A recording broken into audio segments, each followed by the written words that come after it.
Assalamualaikum warahmatullahi wabarakatuh. Mari kita ikuti tentang manajemen pada kasus onkologi. Pada pasien dengan keganasan, apa yang dilakukan atau tindakan-tindakan apa yang telah dilakukan atau yang akan dilakukan. Sebagai seorang perawat, kita harus tahu bagaimana persiapan pasien pada tindakan-tindakan tersebut. Tujuan dari pembelajaran kita kali ini adalah mahasiswa mampu menjelaskan tentang manajemen pada pasien dengan kasus onkologi atau keganasan, yaitu kemoterapi, surgery, krioterapi, dan lain-lain. Mari kita ikuti perkuliahan kita kali ini. Assalamualaikum warahmatullahi wabarakatuh.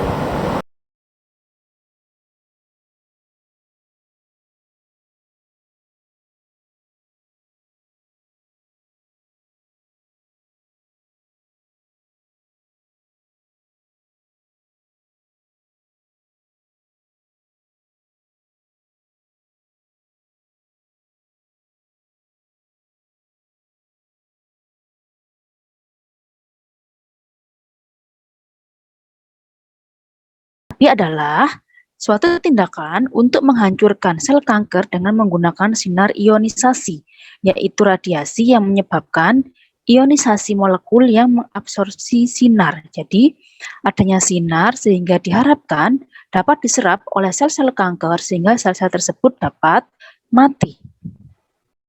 Nah, jenis teknik radioterapi ada radiasi eksterna atau teleterapi, ada ya radiasi interna atau braditerapi. Untuk eksterna yaitu sumber sinar X berupa aparat sinar X atau radioisotop yang ditempatkan di luar tubuh. Sinar diarahkan ke tumor yang akan diberi radiasi. Jadi dari luar gitu ya. Tetapi ada juga jenis yang lain yaitu interna. Sumber energinya ditaruh di dalam tumor atau berdekatan dengan tumor di dalam rongga tubuh. Misalkan interstisial, intrakavitar ya, intrakavitas ya, di intrakavitas atau kantong-kantong tubuh dan intravena. Jadi alatnya dimasukkan gitu ya. Jadi tergantung dari kasus apakah pasien itu mendapatkan radiasi eksterna atau interna. Tujuan dari radioterapi itu apa saja? Pertama adalah kuratif atau definitif untuk mengobati. Ada juga yang paliatif. Paliatif itu adalah paling tidak walaupun kankernya tidak bisa diobati tetapi paling tidak memberikan kenyamanan dan memperpanjang waktu hidup pasien. Nah, kita bicara dulu untuk yang kuratif.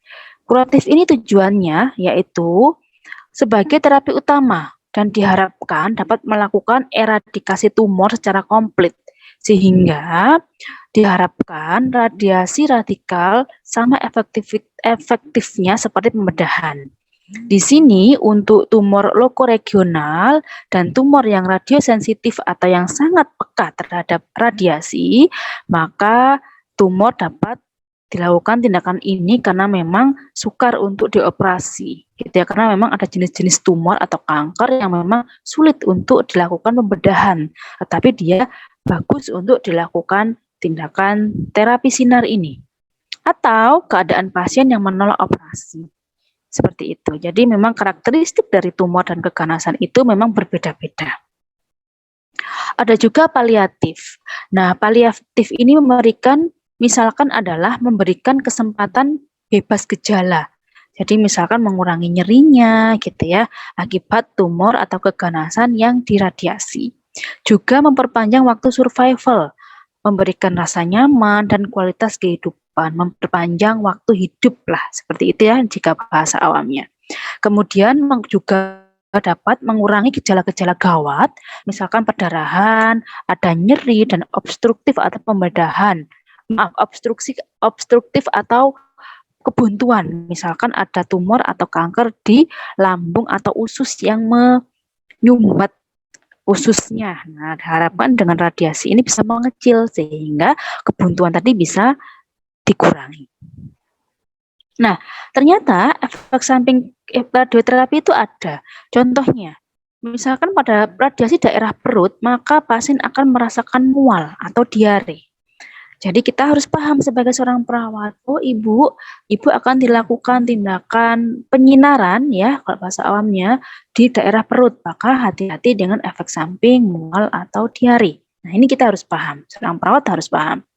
Misalkan daerah leher atau dada bagian atas dapat mempengaruhi epitel mulut, tenggorokan, kerongkongan, misalkan nyeri, sulit menelan, kemudian makanan tidak ada rasanya dan sebagainya. Di kepala, maka bisa juga rontok, rambut bisa menjadi botak. Nah, juga bisa pasien dianjurkan dengan membeli penutup kepala, misalkan ya, memakai kupluk dan sebagainya. Kemudian di kulit ya, di atas limfoma bisa juga ada efek samping luka bakar karena radiasi, merah dan nyeri. Nah, bisa juga penurunan sel darah putih, itu juga bisa. Kemudian juga pasien rentan terhadap infeksi. Maka Anda lihat biasanya pada pasien-pasien kanker dianjurkan untuk menggunakan masker, penutup kepala, dan sebagainya. Karena efek samping dari radioterapi ini salah satunya adalah pasien rentan sekali infeksi karena penurunan sel darah putih. Sehingga diharapkan dengan pemakaian masker, penutup kepala bisa menurunkan resiko untuk infeksi. Nah, kemudian manajemen yang kedua pada keadaan keganasan adalah kemoterapi. Apa itu kemoterapi? Yaitu penggunaan preparat antineoplastik sebagai upaya untuk membunuh sel-sel tumor dengan mengganggu fungsi dan reproduksi seluler. Diharapkan kemoterapi atau zat-zat kimia yang dimasukkan ke dalam tubuh bisa mengganggu fungsi pada sel kanker tersebut dan juga reproduksi atau perkembangbiakan sel-sel kanker. Nah, klasifikasi dari kemoterapi ada terapi adjuvan, ada neoadjuvan, primer dan induksi dan juga kombinasi. Nah, ini adalah jenis-jenis contoh obat rute ya, obat kemoterapi. Misalkan per oral atau diminum. Nah, ini contohnya adalah klorambucil ya dan juga etoposide. Nah, ini contoh-contoh obat kemoterapi yang diberikan dengan cara diminum. Ada juga yang intramuskular atau intramuskulus ya, jadi diberikan dengan pemberian injeksi IM, intramuskular. Anda sudah paham ya dengan IM ya. Ini relatif mudah dan sebaiknya disuntikan tidak diberikan pada lokasi yang sama. Jadi Anda pahami dulu betul-betul daerah tubuh pada pasien mana saja yang bisa untuk lokasi injeksi IM. Karena jangan sampai pada lokasi yang sama. Biasanya 2-3 kali berturut-turut pada lokasi yang sama, kemudian bisa di tempat yang lain. Kemudian ada intravena dengan drip. Ini biasanya dengan bolus perlahan-lahan atau diberikan secara infus ya, seperti infus gitu ya. Ada juga dengan intraarteri. Ini jarang diberikan karena ini masuk ke pembuluh darah arteri. Selain agak rumit pembeliannya ya, karena darah arteri biasanya susah untuk mencarinya, tetapi ada misalkan untuk alat radiologi diagnostik, mesin atau alat filter, karena juga ini memerlukan keterampilan yang lumayan ya untuk bagi tenaga kesehatan. Persiapan obat. Nah, bagaimana dengan dosisnya? Dosis yang diberikan oleh tim dokter, kemudian di cross check farmasi dan seorang perawat yang memberikan. Bagaimana dengan tinggi badan, berat badan dan sebagainya. Kemudian storage atau stability, bacalah petunjuknya untuk pengemasan dan juga penyimpanan ya, karena obat kimia ini, kemoterapi ini harus dengan prosedur yang khusus ya. Kemudian bagaimana apakah dioplos, kemudian bagaimana cara packagingnya, bagaimana pemberiannya. Karena biasanya obat-obat kemoterapi ini ada pembungkus khusus yang tidak boleh terkena cahaya untuk menjaga keefektivitasan dari obat tersebut. Kemudian bagaimana pelarut yang digunakan, ya, kemudian persiapan, apakah menggunakan dextrose 5% atau NaCl dan sebagainya. Kemudian yang membelikan juga ada farmasi yang terlatih ya, karena dengan juga menggunakan alat pelindung diri atau APD yang khusus bagi seorang dokter, perawat, atau farmasi yang dilatih untuk menyiapkan obat kemoterapi ini. Nah, kemudian persiapan provider atau yang berikan. Nah, ini ya ada gaun khusus, kemudian ada masker disposable, ada handscoon karet, topi pelindung kepala, kacamata, dan percikan obat. Nah, hati-hati karena obat ini merupakan obat keras, jadi prosedurnya harus bagus, harus betul-betul dilakukan sesuai dengan standar operasional prosedur yang ada di lapangan. Karena ini efek samping obat sangat tinggi. Jadi harus sesuai dengan prosedur yang sudah ditetapkan oleh tempat kerja Anda. Kemudian ini adalah persiapan peralatannya, adalah jarum suntik ya, ada surflow atau apoket, kemudian spet dengan berbagai ukuran, infus set ya. Kemudian kalau misalkan pada obat golongan taksan ada khusus ya infus setnya. Kemudian larutannya NaCl atau yang lain, syring pump kalau memang digunakan dengan dosis yang sangat kecil ya atau tidak perlu drip aja. Kemudian alas penyuntikan bisa dengan perlak, spray, sebagainya. Nah, penyuntikan terapi protokol ya, jangan lupa inform concern, kemudian cek rekam medis pasien, gelang pasien, kemudian tanda-tanda vital pasien, jangan lupa ya, tanda-tanda vital pasien bagaimana dan sebagainya. Biasanya kalau seperti infus maka dimasukkan drip lewat infus, tapi tidak semua. Juga dengan obat kemoterapi atau sitostatika. Nah, hati-hati. Harus betul-betul cek dan cross check. Kemudian penyuntikan ya, setelah selesai hati-hati sampah khusus dari sitostatika ini merupakan sampah medis yang khusus. Jadi Anda harus tahu prosedurnya di lapangan atau di rumah sakit tersebut setelah selesai dibuang kemana. Jangan dicampur dengan sampah medis yang lain karena ini merupakan bahan yang berbahaya. Hati-hati. Jadi harus dengan kantong plastik yang khusus diikat dan bagaimana prosedur di lapangan untuk sampah khusus sitostatika ini. Kemudian setelah selesai Anda rapikan alat dan rekam medik, Anda tuliskan bagaimana, catat semuanya sesuai dengan prosedur di lapangan seperti apa yang perlu didokumentasikan. Nah, ini merupakan macam-macam obat kemoterapi ya, contoh ya, ada busulfan, ada cisplatin, karboplatin, dan sebagainya. Kemudian ada golongan antimetabolit ya, contoh-contohnya ini ada juga yang membunuh sel kanker dengan cara menghalangi mitosis, pembelahan ya, contohnya adalah methotrexate. Kemudian ada juga sebagai antibiotika yang mengikat DNA, juga macam-macam, misalkan doxorubicin, ada sinsinnya, mitosin C, dan sebagainya. Kemudian ada juga sebagai hormon. Nah, ternyata ada juga yang mengandung hormon, ada estrogen, progestin, dan sebagainya. Ada juga golongan yang belum jelas kerjanya, misalkan nitrosurea, cisplatin, dan sebagainya. Nah, efek samping dari kemoterapi. Nah, seorang perawat sebelum memberikan obat, jangan lupa edukasi kepada pasien agar pasien tidak kapok ya, karena kemoterapi ini biasanya diberikan itu per paket, satu paket biasanya 10 kali, jangan gitu. Jadi hati-hati, ini harus dikomunikasikan kepada pasien agar pasien siap dengan efek samping tersebut. Perawat juga harus bisa memberikan edukasi untuk mengatasi atau mencegah efek samping ini bagaimana untuk mengurangi. Nah, itu juga ya. Ini contoh efek samping dari kemoterapi yaitu mual muntah, ada konstipasi, ada neuropati perifer, ada toksisitas kulit, ada kebotakan, penurunan berat badan, kelelahan, nyeri, dan perubahan rasa di lidah juga bisa. Baik, kita akan menuju ke pembedahan, yaitu prosedur yang ketiga atau manajemen pada ketiga. Ini adalah prosedur untuk mengangkat sel kanker dari tubuh atau memperbaiki bagian tubuh yang terkena kanker. Ini disebut operasi atau reseksi, dilakukan oleh ahli bedah. Nah, indikasinya ini bagaimana? Bagaimana jenis-jenis kanker yang dilakukan pembedahan ini dengan kriteria apa? Contohnya, diagnostiknya biopsi atau laparotomi eksploitasi, kemudian ada kuratif, ada eksisi tumor atau pengangkatan appendix yang mengalami inflamasi, kemudian misalkan reparatif, misalkan memperbaiki luka multiple, misalkan kosmetik, misalkan mamoplasti, jadi misalkan kanker payudara gitu ya, kemudian dilakukan melakukan pembedahan. Paliatif, misalkan untuk menghilangkan nyeri atau memperbaiki masalah, misalkan pemasangan selang gastrotomi yang dipasang untuk mengkompensasi terhadap tidak bisa menelan makanan.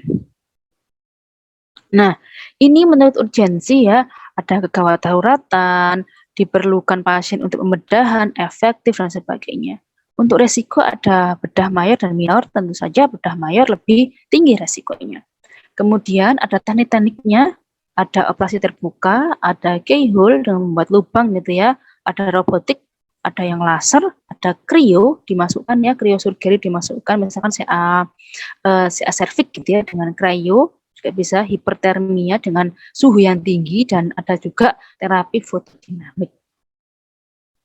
Nah, bagaimana persiapan pasien sebelum pembedahan?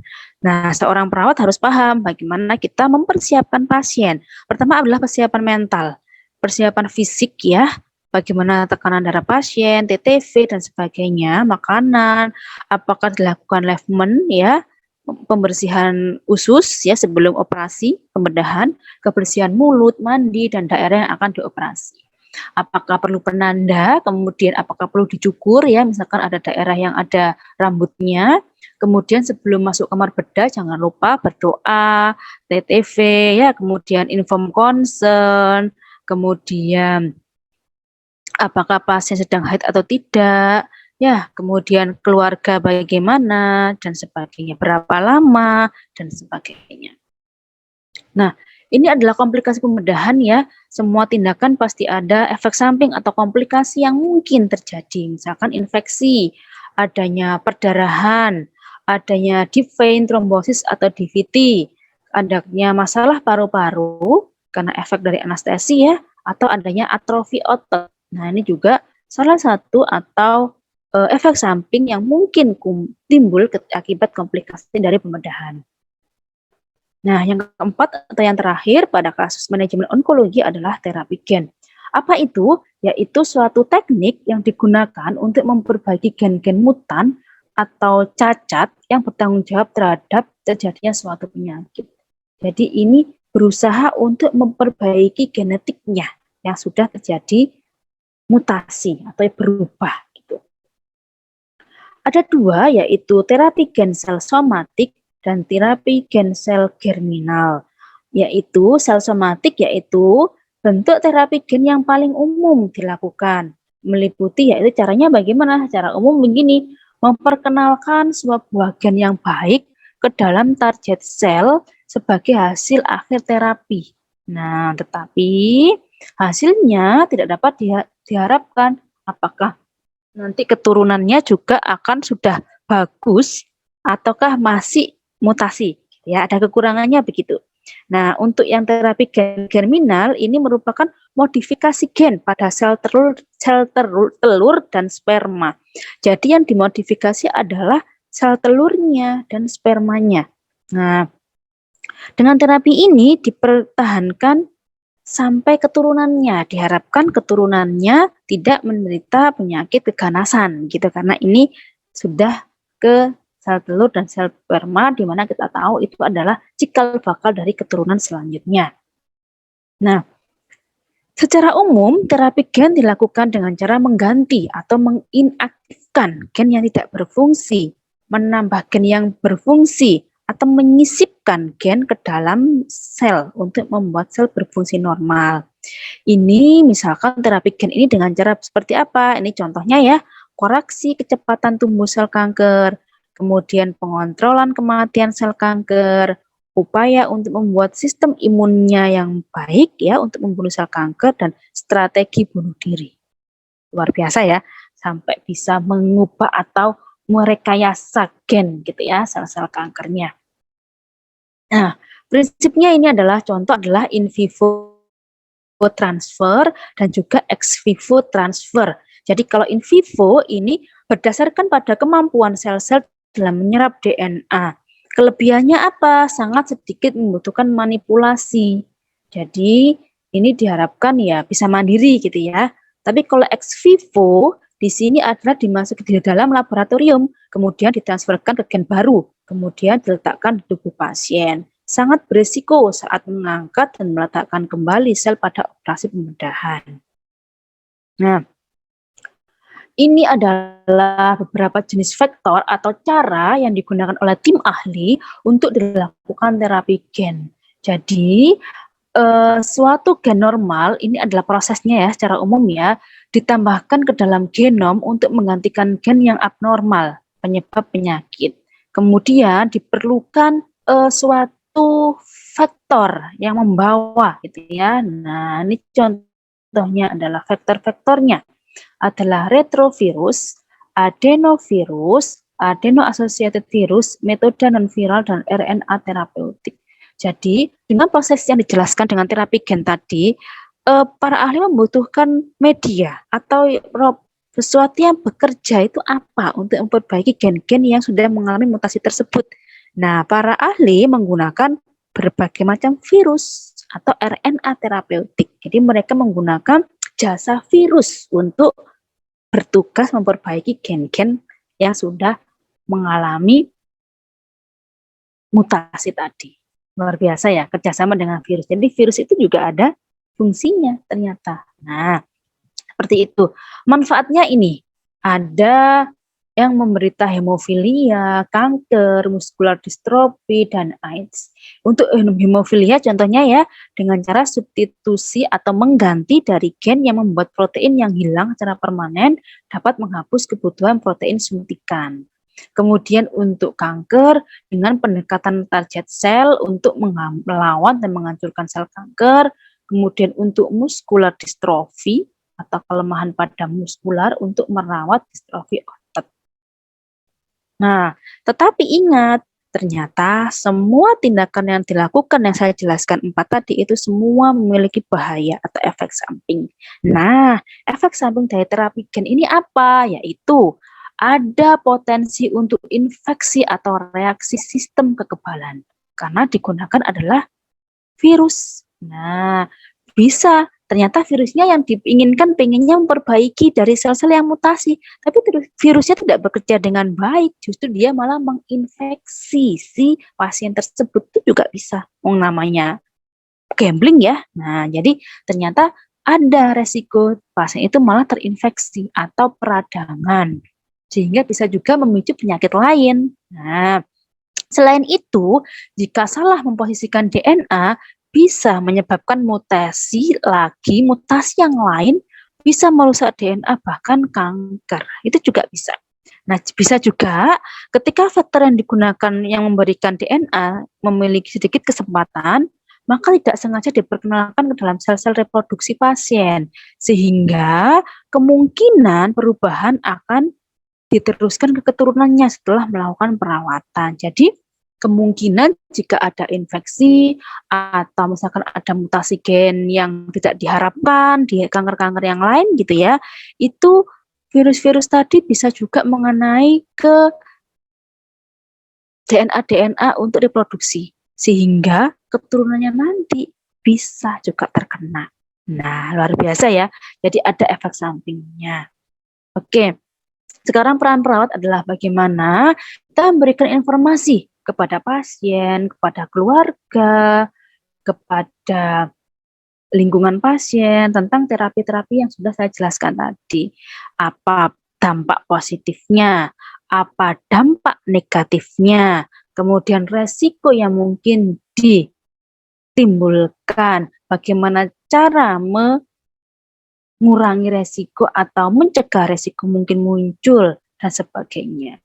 Itu adalah peran perawat.